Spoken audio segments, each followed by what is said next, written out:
আসুন আমরা শুরু করি। বাংলাদেশের এক প্রত্যন্ত অঞ্চলে ছিল একটা ছোট গ্রাম, নাম আদিমপুর।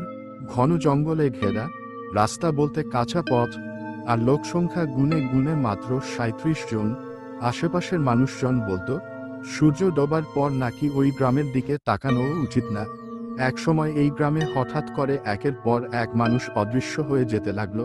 প্রথমে হারিয়ে গেল গ্রামের গৃহশিক্ষক, এরপর মাঝরাতে হারিয়ে গেল একটি শিশু। কেউ কিছুই টের পায়নি। দরজা বন্ধ, জানালা লক, তবুও মানুষ উধাও। পুলিশ এলো, খোঁজ করলো, কিছুই পেল না।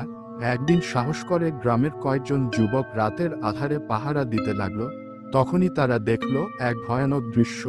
গভীর রাতে ঝড়ের মতো এক কালো ছায়া জঙ্গল থেকে গ্রামের ভিতরে আসে এবং কারো ঘরের সামনে দাঁড়িয়ে থাকে কিছুক্ষণ। যেই ঘরের সামনে দাঁড়ায়, সেখানে থেকেই পরদিন কেউ না কেউ উধাও হয়ে যায়। গ্রামের বয়স্ক এক মানুষ জানালো, বহু বছর আগে এই গ্রামে এক তান্ত্রিককে আগুনে পুড়িয়ে মারা হয়েছিল।